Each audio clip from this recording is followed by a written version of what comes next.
Olá pessoal, o meu nome é Tomás e no vídeo de hoje a gente vai falar sobre máquina de vetores de suporte, certo? Nosso famoso SVM. O SVM é um algoritmo muito eficiente quando a gente tem um conjunto de dados pequeno. Então, quando a gente precisa fazer alguma classificação ou resolver algum problema de regressão ou até mesmo descobrir algum dado que não seja válido para o nosso dataset, o SVM ele é muito utilizado, ele é muito potente pela sua questão de otimização do seu algoritmo, certo? Então, para a gente entender esse algoritmo, a gente vai fazer um exemplo prático, certo? Para a gente começar a entender o conceito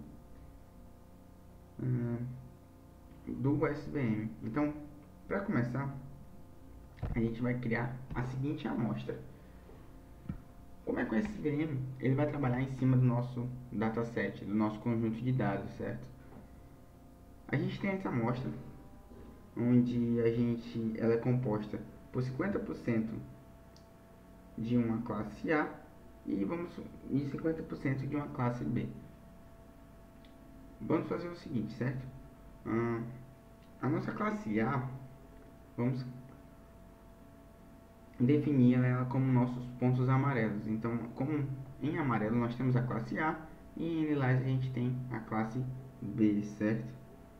Então, como é que o SVM ele vai trabalhar em cima desse conjunto de dados? A primeira coisa que o SVM vai fazer para classificar para classificar uma nova amostra entre essas duas classes, é tentar descobrir o ponto médio que a gente obtém dentre essas classes. E a partir dessa classe, desse ponto médio, ele vai criar um hiperplano. O que seria esse hiperplano?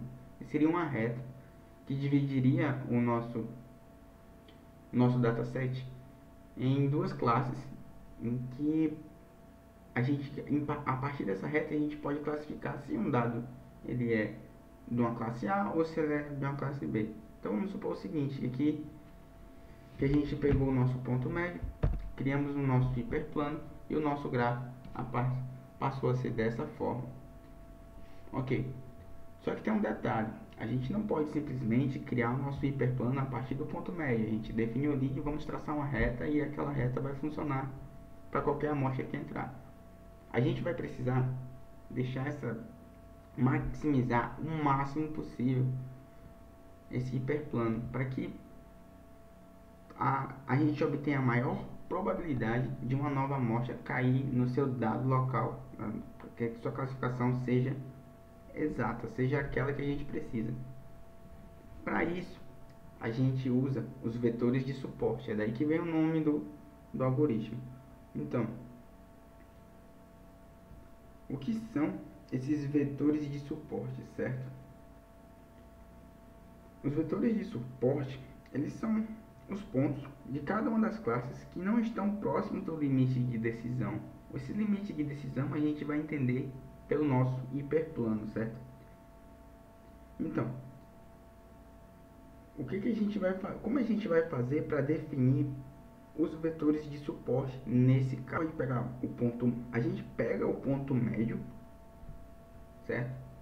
Entre as duas classes e os vetores que estiverem mais próximos a esse ponto médio são os nossos vetores de suporte. Então, o nosso gráfico ele passa a ser dessa forma. A gente pegou um ponto médio, definimos os nossos dois vetores de suporte, certo? E a partir disso, a gente tem uma margem. Essa margem que a gente cria aqui é a nossa área onde a gente vai fazer a classificação. Então, tudo que cair do nosso hiperplano para o lado da classe A vai ser classificado como a classe A, e o que cair do lado da classe B será classificado da classe B. Assim, dessa forma, a gente vai ter o seguinte: a gente tem a margem, a nossa definição de margem, a gente tem os nossos vetores de suporte definidos e o nosso hiperplano.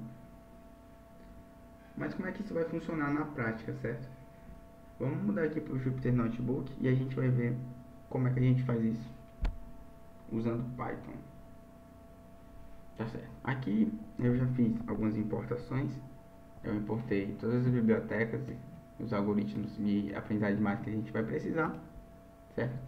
Eu usei uma coisa nova aqui, aí a gente usou o Makebobs para criar um conjunto de dados, certo? Onde a gente vai ter duas classes, certo? Aqui eu defini como precisando de duas classes e cada classe vai ter um total de 40 pontos ali. Então a gente tem 40 pontos para cada classe e ele fica dividido entre duas classes, certo? Usei um random state para a gente ter um dado único, sempre temos aquele mesmo valor. Depois disso, eu apenas dividi em treino e teste, como a gente já fez em alguns vídeos passados. O que a gente precisa definir agora? A gente precisa criar nosso modelo. Quando a gente está criando um modelo em SVM, a gente vai chamar aqui SVM e vamos chamar SVC. E aqui a gente vai passar algumas definições. Primeira coisa é definir qual kernel, se ele vai ser um kernel linear ou não. Se a gente, no exemplo que eu usei no passado, a gente usou um kernel linear, então aquela linha era uma linha linear, mas ela pode assumir uma curva, certo? Onde a precisão dela vai se tornar bem melhor dependendo do algoritmo. Nesse caso, a gente vai trabalhar como ela sendo linear, certo? Tendo definido já nosso modelo, tudo que a gente precisa fazer é treinar o modelo, como a gente já fazia antes, certo? Então vamos fazer aqui o modelo fit, vamos passar o treino em teste. Então essa parte ela se torna bem básica nos algoritmos de aprendizagem de máquina. A gente define o modelo, faz o treino do modelo e depois a gente calcula a nossa precisão, certo? Pegando os nossos y preditos e calculando a acurácia a partir deles. Então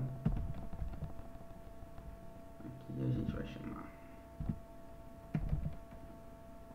modelo.predict. Vamos fazer o teste, né? Então vamos chamar aqui nosso y, o x-test. E aqui logo a gente já vai calculando logo a acurácia, passando o y-test com o y que foi predito.